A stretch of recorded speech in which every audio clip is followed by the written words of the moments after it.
Video में हम unitary method solve कर रहे हैं। यूनिटरी मेथड में ये नियम कहता है, यूनिटरी मेथड मतलब ये नियम में हम एक चीज़ का निकालेंगे, एक चीज़ का कीमत निकालेंगे, या एक आदमी का काम कितना हुआ वो निकालेंगे कि कितना दिन में किया। ठीक है, तो इस क्वेश्चन में कह रहा है कि coast price of 8 book is 400, मतलब 8 बुक जो है, 8 बुक का कीमत दिया हुआ है 400। तो हमें निकालना है कि 9 बुक का कीमत क्या होगा। तो मैंने अभी बताया कि ये जो चैप्टर है यूनिटरी मेथड का, इसका हिंदी में कहा जाता है एकीक नियम। तो जब तक हम एक बुक का नहीं निकालेंगे, या कोई भी एक चीज़ का, एक पेन का या एक अंडे का, जब तक हम एक का कीमत नहीं निकालेंगे, एक चीज़ का कीमत, तब तक हम दूसरा चीज़ फाइंड नहीं कर सकते, पता नहीं लगा पा सकते हैं जो पूछा जा रहा है। तो हम सबसे पहले एक नियम में क्या करते हैं, एक चीज़ का कीमत निकालते हैं, है ना। तो हम सबसे पहले क्या करेंगे, एक चीज़ का कीमत निकालेंगे। तो हमें पूछ क्या रहा है, हमें पूछ रहा है कि find the coast price. Coast price, देखो यहाँ पर कोस्ट प्राइस पूछ रहा है। तो ये जो दिया हुआ सेंटेंस है, हम इसको किस तरह से लिखें ताकि जो पूछ रहा है, ये कोस्ट प्राइस पूछ रहा है, तो ये जो कोस्ट प्राइस है दिया हुआ सेंटेंस में, वो दाएं तरफ आ जाए। तो दाएं तरफ तभी आएगा जब हम बाएं से लिखना स्टार्ट करेंगे, तो दाएं आएगा, है ना, क्योंकि ये दाएं तरफ दिया हुआ है यहाँ पर कोस्ट प्राइस। इस बात को ध्यान रखो, ठीक है। जो पूछा जाता है उसका जो न्यूमेरिकल वैल्यू है वो दाएं तरफ आना चाहिए, तभी क्वेश्चन सोल्व हो पाएगा, नहीं तो नहीं बनेगा। तो यहाँ पर 2 कंडीशन याद रखना है ये एक नियम में। पहला नियम ये है कि हमें एक चीज़ का निकालेंगे, जब तक एक चीज़ का नहीं निकालेंगे तब तक क्वेश्चन सोल्व नहीं हो पाएगा, क्योंकि एक नियम, ये चैप्टर का नाम ही यूनिटरी मेथड, कि एक एक करके सारा का वैल्यू निकालेंगे। और दूसरा बात ये रखेंगे कि जो पूछेगा उसको दाएं तरफ लाना है। इस तरह से हम दिए हुए इन्फॉर्मेशन को लिखेंगे ताकि जो पूछा जा रहा है, कोस्ट प्राइस पूछा जा रहा है, तो कोस्ट प्राइस को दाएं तरफ आना चाहिए स्टेटमेंट लिखने पर, ठीक है, दिया हुआ इन्फॉर्मेशन से, तभी ये क्वेश्चन बनेगा। तो हम लिखेंगे कि इसको जब 2 बिंदु ऊपर रहता है, 1 बिंदु नीचे रहता है, तो इसको पढ़ा जाता है सिंस मतलब क्या आता है, चूंकि, है ना। सिंस हमको इधर दाएं तरफ 400 को रखना है, क्यों, क्योंकि हमको कोस्ट प्राइस ही पूछ रहा है। तो कोस्ट प्राइस क्या, 400। तो हम लिखेंगे coast price, since cost price of 8 books is दिया हुआ है कितना, 400 RS मतलब क्या था, रुपीज। इसलिए जब 1 बिंदु ऊपर रहता है, 2 बिंदु नीचे रहता है, उसको पढ़ा जाता है देयरफॉर मतलब इसलिए, है ना, देयरफॉर मतलब इसलिए, ठीक है, नाम दिया इस बात याद रखने के लिए। तो देखो 8 बुक का कीमत दिया हुआ है 400 रुपया। तो जब तक हम एक बुक का नहीं निकालेंगे तब तो हम कैसे फाइंड कर सकते कि 9 बुक का कीमत कितना होगा। तो सबसे पहले हमें एक बुक का निकालना पड़ेगा।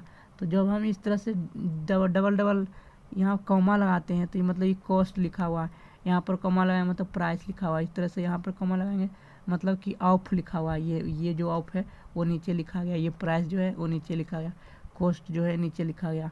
तो एक बुक का कीमत मतलब एक का निकालेंगे, बताया था ना अभी कि एक नियम होता। तो एक बुक का कीमत कितना हो जाएगा, एक बुक का कीमत, देखो 8 बुक का कीमत 400 रुपया है, तो एक बुक का कीमत तो कम ही होगा। मन में सोचो कि 8 बुक का कीमत 400 रुपया है, तो एक बुक का तो कीमत कम ही होगा। तो कम होगा तो ये दाएं तरफ वाला है, ये बाएं तरफ वाला है, तो दाएं तरफ वाला को भागा दिया जाता है बाएं तरफ वाला से, है ना। तो ये जो आएगा वो रुपया में आएगा, ठीक है। इसको हम काट भी सकते हैं, लेकिन कैंसिल भी कर सकते हैं, लेकिन ऐसे ही रहने देते हैं। काटना चाहेंगे तो काट भी सकते हैं, जैसे कि 8 पचे 40, 50 रुपया आया, ठीक है। एक बुक की कीमत कितना, 50 रुपया। तो अब देयरफॉर हमें कितना पूछ रहा है कि कोस्ट प्राइस ऑफ 9 बुक। तो 9 बुक का कीमत क्या होगा, मतलब इस तरह से जो फिर डबल चिन्ह लगाएंगे, कॉमा लगाएंगे, मतलब क्या हुआ, कॉस्ट प्राइस ऑफ 9 बुक। देखो अब एक बुक का कीमत 50 रुपया है, मैंने निकाला ना अभी, एक बुक का कीमत 50 रुपया है, तो 9 बुक का कीमत तो ज़्यादा होगा। ज़्यादा होता है तो क्या करना पड़ता है, गुना करना पड़ता है। जब ज़्यादा होता है तो गुना करना पड़ता है। तो 9 बुक का कीमत क्या हो जाएगा, ज़्यादा होगा तो गुना कर देंगे एक बुक की कीमत 50 रुपया से। तो ये मेरा आ जाएगा पैसा में, रुपया में तो 9 बचे 45 रुपया। इस तरह से क्वेश्चन बनाया जाता है, एक एक नियम के क्वेश्चन, यूनिटरी मेथड का क्वेश्चन। तो मैं क्वेश्चन नंबर 2 लिख रहा हूँ और उसे सॉल्व करूँगा। इस क्वेश्चन में कह रहा है कि cost price of 4 kilogram rice is 112 rupees, find the cost price of 9 kilogram rice. तो इसमें 9 किलोग्राम राइस का कीमत पूछ रहा है, तो कीमत पूछ रहा है तो कीमत के दाएं तरफ आना चाहिए, जो पूछा जाता है वो दाएं तरफ आना चाहिए। इस तरह से हम लिखेंगे इस लाइन को, ठीक है। तो क्या होगा, लिखेंगे दो बिंदु पर, उसको कहते हैं since cost price of 4 kg rice, cost price of 4 kilogram rice is कितना दिया हुआ 112 रुपीज़, ठीक। तो इसलिए therefore cost price of एक किलोग्राम का निकालेंगे। मैंने बताया था यूनिटरी मेथड है, तो जब तक हम 1 किलोग्राम राइस का वैल्यू नहीं निकालेंगे, कीमत नहीं निकालेंगे, तब तक हम 9 किलोग्राम राइस को कैसे निकाल सकते हैं, इस बात को ध्यान रखो। तो अब मन में सोचेंगे कि 4 किलोग्राम राइस का कीमत दिया हुआ है 112 रुपया, तो 1 किलोग्राम राइस का कीमत तो कम ही होगा, कम होगा तो भागा देंगे। बताया था ना 1 किलोग्राम राइस का कीमत क्या होगा, कम होगा। तो कम होगा तो क्या करेंगे, दाएं तरफ वाला को बाएं तरफ से क्या करेंगे, भागा देंगे। तो 112 को भाग देंगे 4 से, जितना आएगा वो 1 किलोग्राम का कीमत आएगा। तो 4 से जब भागा देंगे कट जाएगा 28 चौक बलजोतल से, मतलब कि 1 किलोग्राम का कीमत तो कितना हो गया 28 रुपया हो गया, ठीक है। तो अब कितना का पूछ रहा है, इसलिए पूछ रहा है 9 किलोग्राम के। तो यहाँ पर cost price of 9 kilogram rice का, तो देखो 1 किलोग्राम राइस का कीमत कितना है 28 रुपया, तो 9 किलोग्राम के तो क्या होगा, ज़्यादा ही होगा, ज़्यादा होगा तो गुना कर देंगे। तो कितना होगा 28 से होता है ना, 28 दो बामना 28 दें कि 280, 28 दो बामना तो 252 रुपया हो जाएगा आंसर, ठीक है। अब तो हम नेक्स्ट क्वेश्चन अगले पेज पर लिख करके सॉल्व करते हैं। इस क्वेश्चन में कह रहा है कि cost price of 11 kilogram rice is 330 रुपया, मतलब 11 किलोग्राम चावल का दाम दिया हुआ है 330 रुपया। तो बोल रहा है कि 210 रुपया में कितना किलोग्राम चावल खरीदा जाएगा। तो हमें पूछ क्या रहा है कि कितना किलोग्राम चावल खरीदा जाएगा, कितना चावल खरीदा। तो जो पूछा जाता है उसको इस तरह से लिखेंगे पहले दिए हुए स्टेटमेंट को, ताकि ये जो राइस है ये दाएं तरफ आ जाए, इसका जो वजन दिया हुआ है वो दाएं तरफ आ जाएगा। तो हम लिखेंगे कि 330 रुपये में, है ना, लिखेंगे इन 330 रुपीज़ के कितना चावल खरीदा जाता है ना, ये खरीदा जाता है। कॉस्ट लिखेंगे rice in 330 rupees rice can be purchased, है ना, राइस कैन बी परचेज कितना किलोग्राम 11 किलोग्राम, है ना। अब देखो ये दाएं तरफ चला आया ना, जो पूछा जाता है हाउ मच राइस, जो पूछा जाता है उससे दाएं तरफ लाना पड़ता है, नहीं तो क्वेश्चन नहीं बनेगा।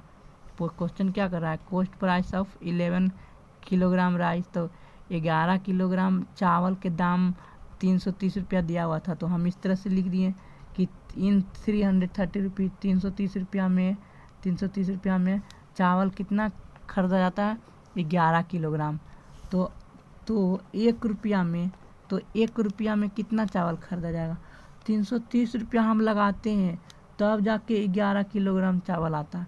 तो 1 रुपया में तो कम ही चावल ना आएगा, कम चावल आएगा, मतलब दाएं तरफ वाले को बाएं तरफ से भागा दे देंगे, है ना। तो बाएं तरफ क्या 330 है और दाएं तरफ क्या 11 है, तो क्या जो आएगा वो किलोग्राम में आएगा, क्योंकि हमको वजन निकाला ना, कितना किलोग्राम राइस निकालेंगे, ठीक है। तो कितना किलोग्राम राइस निकलेगा। अब क्या पूछ रहा है, ये तो 1 रुपया में इतना किलोग्राम राइस आएगा, ठीक है। 11/330 किलोग्राम राइस आएगा। तो बोल रहा है कि 210 रुपया में कितना राइस आएगा। तो 210 रुपया में कितना राइस आएगा, देखो 1 रुपया में इतना राइस आया, इतना किलोग्राम राइस आया, तो 210 रुपया में तो ज़्यादा ही आएगा। तो ज़्यादा में मैंने अभी भी बताया कि ज़्यादा जब आता है तो गुना करना पड़ता है। तो 11/330 को गुना करेंगे कितने 210 से, तो अब गुना करेंगे तो क्या होगा, किलोग्राम में आएगा, राइस आएगा, ठीक है। कितना किलोग्राम राइस होगा, तो देख रहे हैं कि 11 तिया 33, मतलब 30 बार में कट रहा है और 3 से भी कट रहा है, 0 कट जाएगा, मतलब 21/30, तो 3 से 0 कट गया, 3 से 21 है ना 7, तो मतलब ये 7 हो गया, ठीक है। क्या हो गया 7 हो गया, तो मतलब 7 किलोग्राम राइस खरीदा जाएगा, ठीक है। इस बात को ध्यान रखो, 7 किलोग्राम राइस खरीदा जाएगा 210 रुपया में, ठीक है। अब मेरे ख्याल से समझ में आ गया होगा कि क्वेश्चन कैसे बनाया जाता है, इस तरह के क्वेश्चन, ठीक है। तो हम अगला कंसेप्ट का क्वेश्चन इसी यूनिटरी मेथड का हम अगला क्वेश्चन लिख करके सॉल्व करते हैं। इस क्वेश्चन में कह रहा है कि कॉस्ट ऑफ 4 पेंसिल्स और 8 पेन्स इज 40 रुपीज़। कह रहा है कि या तो 4 पेंसिल का कीमत 40 रुपया है या तो 8 पेंसिल का कीमत 40 रुपया है, दोनों सेम चीज़ है। या तो हम 4 पेंसिल खरीदेंगे तो भी 40 रुपया लगेगा, या तो 8 पेन्स खरीदेंगे तो भी क्या लगेगा 40 रुपया लगेगा, ठीक है। तो कह रहा है कि हम 2 पेंसिल खरीदेंगे और 6 पेन खरीदेंगे, है ना। 2 पेंसिल भी खरीदेंगे और 6 पेन्स भी खरीदेंगे, तब हमको कितना कीमत देना पड़ेगा। जब भी इस तरह का क्वेश्चन आता है तो पहले हम इसको सॉल्व करेंगे, उसके बाद हम सॉल्व करेंगे, क्योंकि देखो एक पेंसिल दिया हुआ, एक पेन दिया हुआ, तो यहाँ पर कन्फ्यूजन होगा। तो जब तक कि हम पेंसिल को पेन में नहीं बदल देंगे, है ना, तब तक एक चीज़ में नहीं ना आ पाएगा। यहाँ पर दो चीज़ आया हुआ, तो जब हम एक चीज़ को एक चीज़ में ले आएंगे तो क्वेश्चन आसानी से सोल्व हो पाएगा, क्योंकि ऊपर में एक ही चीज़ तो दिया हुआ रहता ना, या तो चावल दिया हुआ रहता था या तो बुक दिया हुआ रहता, कोई एक चीज़ दिया हुआ रहता है। लेकिन यहाँ पर डबल चीज़ है, पेंसिल भी है, पेन भी है, 3 भी चीज़ रहता है क्वेश्चन में कभी कभी, लेकिन मेन रूप से दो चीज़ देता है क्वेश्चन में ज़्यादा, इस तरह का क्वेश्चन ज़्यादा रहता है।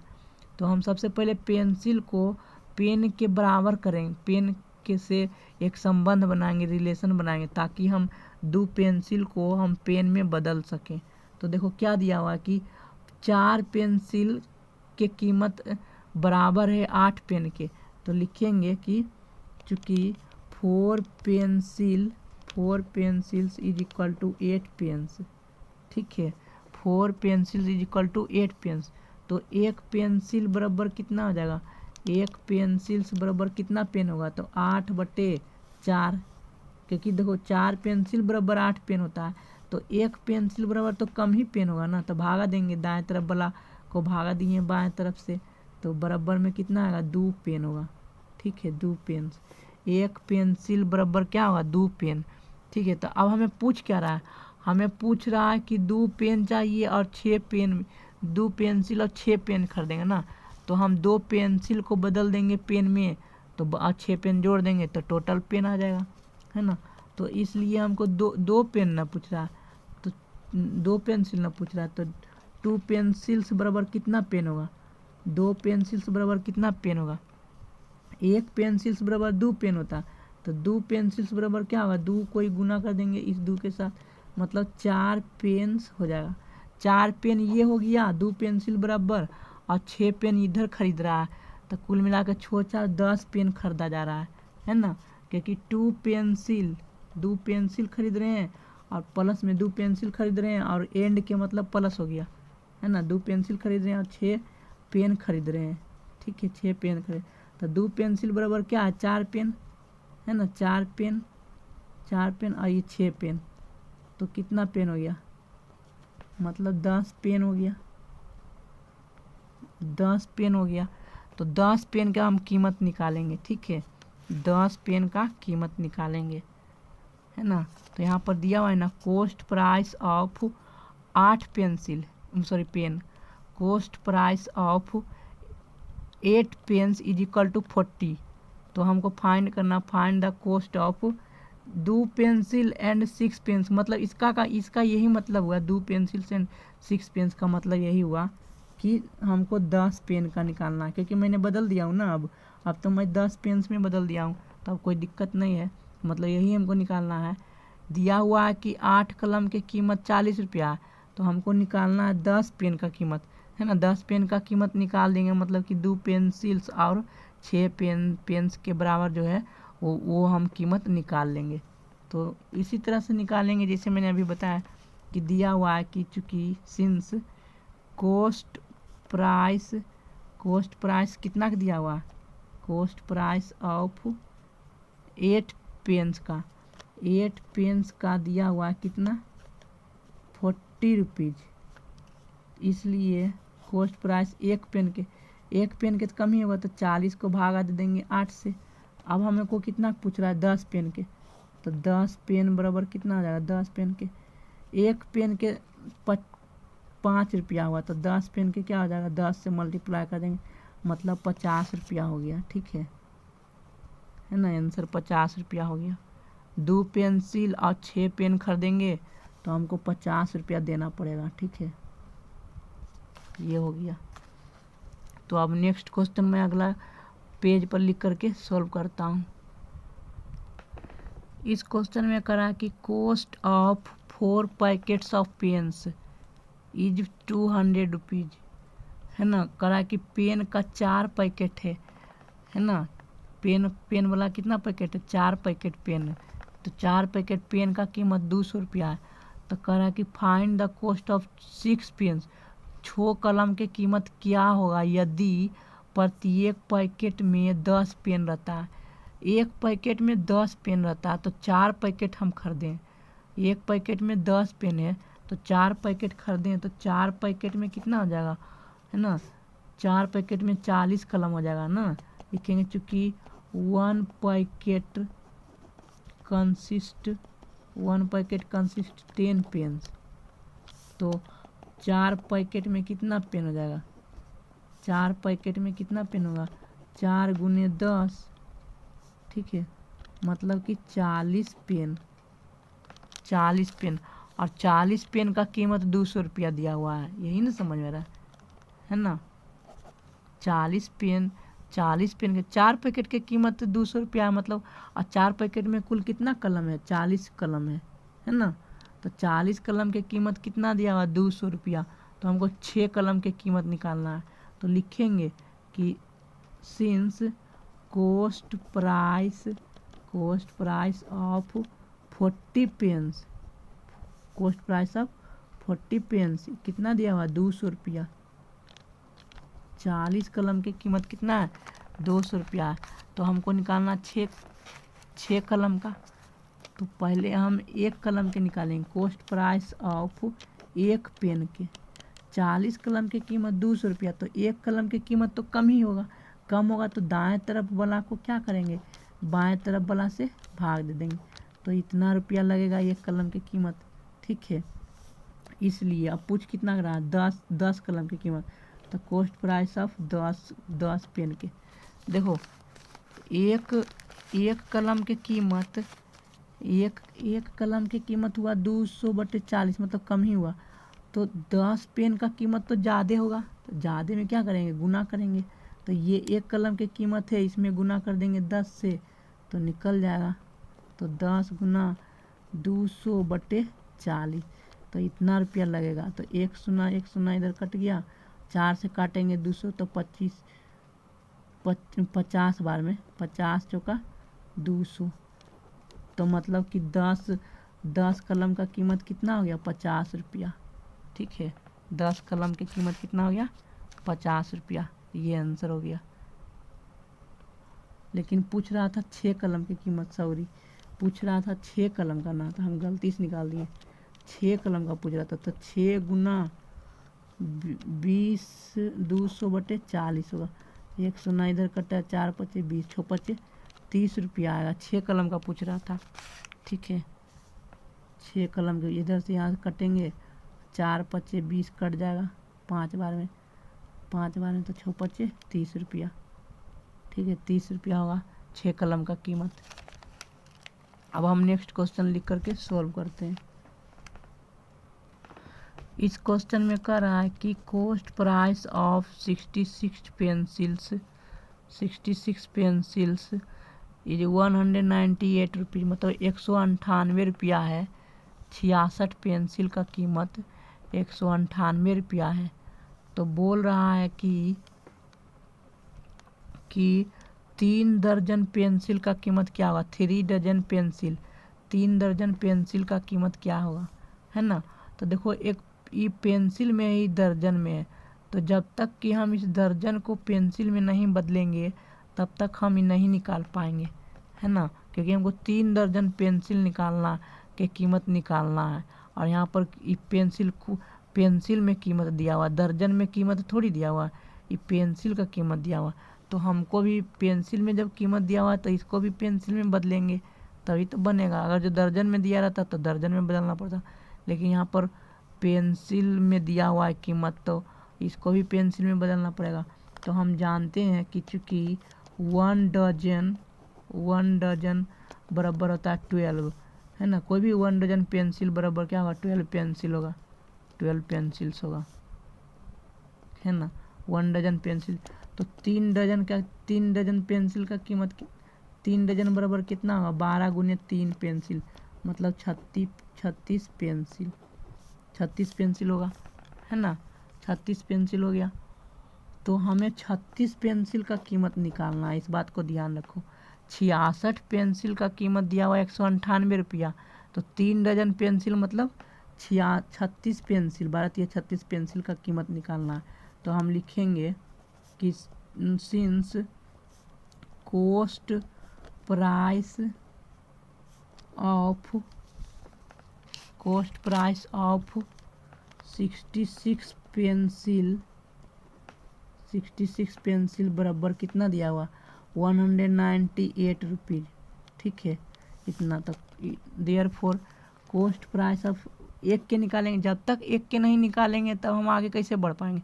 यूनिटरी मेथड इसीलिए तो है कि हम सबसे पहले एक के निकालेंगे, एक को निकालना ही पड़ता है हर हाल में, है ना। एक चीज़ का कीमत, तो मतलब कि एक पेंसिल की कीमत निकालेंगे। 66 पेंसिल की कीमत 198 रुपया है, तो एक पेंसिल का कीमत क्या होगा, कम ही ना होगा। मन में सोच के देखो, 66 पेंसिल का कीमत 198 रुपया है, तो एक पेंसिल की कीमत तो कम ही होगा। तो कम होगा क्या है, तो दाएं तरफ वाले को 198 दाएं तरफ है और बाएं तरफ 66 है, तो दाएं तरफ वाला को हम बाएं तरफ 66 से भाग देंगे, तो वो क्या निकलेगा, वो निकल जाएगा मेरा एक पेंसिल का कीमत, ठीक है। तो इसको काटेंगे तो 3 बार में कट जाएगा, मतलब कि 3 रुपया हो गया एक पेंसिल की कीमत। तो इसलिए हमको कितना पूछ रहा है, 36 पेंसिल, 3 दर्जन पेंसिल मतलब 36 पेंसिल की कीमत। तो कॉस्ट प्राइस ऑफ 36 पेंसिल, तो एक पेंसिल की कीमत 3 रुपया, तो 36 पेंसिल की कीमत कितना आ जाएगा, गुना कर देंगे तो 6 18 3 9 1 10, 108 रुपया होगा आंसर, ठीक है। 108 रुपया ये मेरा आंसर हो गया, ठीक है। इस क्वेश्चन में कह रहा है कि cost price of x pen is 40 rupees, मतलब एक्स का वैल्यू कुछ भी हो सकता है, 5 6 7 8 9 10 11 12 कुछ भी हो सकता है। पता नहीं है कि कितना कलम का कीमत 40 रुपया है, बस ये बता दिया कि हम कुछ कलम खरीदे हैं उसमें तो दुकानदार से, तो हमें 40 रुपया लगा है। तो बताओ कि दुकानदार कई कलम दिया है, वही निकालना है ना। तो बोल रहा है कि cost price of x pens is 40 rupees and cost price of X plus 2, ये यहाँ पर 2 है, X plus 2 pens is 50 rupees. तो find the value of X, मतलब कि मैंने कितना कलम खरीदा हूँ, है ना। तो निकालेंगे इसी तरह से कि दिया हुआ है since cost price of x pens is equal to 40 rupees, therefore cost price of 1 pens, x pen का कीमत दिया हुआ है 40 रुपया। तो ये एक एक्स पेन से मतलब कि एक से अधिक ही बता रहा है संख्या, इस बात को ध्यान रखो, है ना। तो एक पेन का तो कम ही होगा, कम होगा तो क्या करेंगे, दाएं तरफ वाले को बाएं तरफ से भागा दे देंगे। इसलिए कोस्ट प्राइस कितना पूछ रहा है, एक्स प्लस 2 पेन के, तो एक्स प्लस 2 पेन का कीमत कितना हो जाएगा 40/x और गुना कर देंगे एक्स प्लस 2 से, ठीक है, इतना रुपया लगेगा। लेकिन क्वेश्चन में दिया हुआ है कि जो मैंने एक्स प्लस 2 पेन खरीदा हूँ, एक्स प्लस 2 पेन जो मैं खरीदा हूँ उसका कीमत दिया हुआ है 50 रुपया, और यहाँ से जब मैंने बनाया तो एक्स प्लस 2 पेन का कीमत कितना आया 40 गुना मतलब यहाँ पर कुछ नहीं गुना एक्स प्लस 2/x। तो ये जो पैसा आया है एक्स प्लस 2 पेन का कीमत है ये इतना है, एक्स प्लस 2 पेन का कीमत इतना है, और क्वेश्चन में दिया हुआ है एक्स प्लस 2 पेन का कीमत 50 रुपया। तो ये 50 रुपया बराबर हो जाएगा, इसके बराबर हो जाएगा, है ना, क्योंकि ये भी तो कीमत एक्स प्लस 2 पेन का ही दिया हुआ है, और ये भी यहाँ से भी निकला तो एक्स प्लस 2 पेन का ही कीमत है, तो दोनों ही बराबर हो जाएगा कीमत। ये भी 50 रुपया तो ये भी 50 रुपया के बराबर ही होगा, तभी ना ये एक्स प्लस 2 की कीमत आ रहा है। तो दोनों को बराबर कर देंगे, तो जब बराबर करेंगे तो इसका मतलब क्या होगा, कितना है 40 इंटू एक्स प्लस 2/x का वैल्यू कितना है 50। तो हम समीकरण सोल्व कर देते हैं, तिरछा तिरछी गुना करेंगे, क्या हुआ 50x बराबर क्या हुआ 40 गुना x, तो 40x प्लस 40 गुना 80। तो इसको इधर घटाएंगे तो 10x बराबर 80, मतलब क्या x बराबर 8 है, मतलब हम 8 पेन खरीदे हैं, ठीक है। कितना पेन खरीदे हैं 8 पेन खरीदे हैं, क्योंकि कटेगा x का वैल्यू आ जाएगा 8, तो मैंने 8 पेन खरीदा था, तो जिसका कीमत कितना है 40 रुपया था ना, 8 × 40 होगा, ठीक है। इस क्वेश्चन में कह रहा है कि Ram purchases 6 pens in 66 rupees, तो बोल रहा है कि how many more pens will he purchase in RS 143 rupees. बोल रहा है कि 66 रुपया में 6 पेन खरीदता है, तो 143 रुपया में कितना अधिक पेन खरीदेगा, है ना। तो हम लिखेंगे कि since in 66 rupees Ram purchases कितना परचेज करता है 6 पेन्स, ठीक है। इसलिए इन 1 रुपीज़, तो 1 रुपया में क्या कितना खरीदेगा 66 रुपया में 6 पेन खरीदता है, तो 1 रुपया में तो कम ही पेन खरीदेगा ना, तो दाएं तरफ वाला को भाग दे देंगे बाएं तरफ से, ठीक है, इतना पेन खरीदेगा। ये पेन है PEN पेन है, ठीक है। देयरफॉर अब हमें कितना पूछ रहा है कि 143 रुपया में कितना खरीदेगा, तो 143 रुपया में कितना पेन खरीदेगा, एक पेन में एक रुपया में कम खरीद रहा है, काटेंगे तो क्या होगा 1 का 11 बार में 1/11 आ रहा है, 1/11 पेन खरीद रहा, मतलब कि 1 रुपया में इतना पेन खरीद रहा है, तो 143 रुपया में तो ज़्यादा पेन खरीदेगा ना, 143 रुपया में तो ज़्यादा पेन खरीदेगा।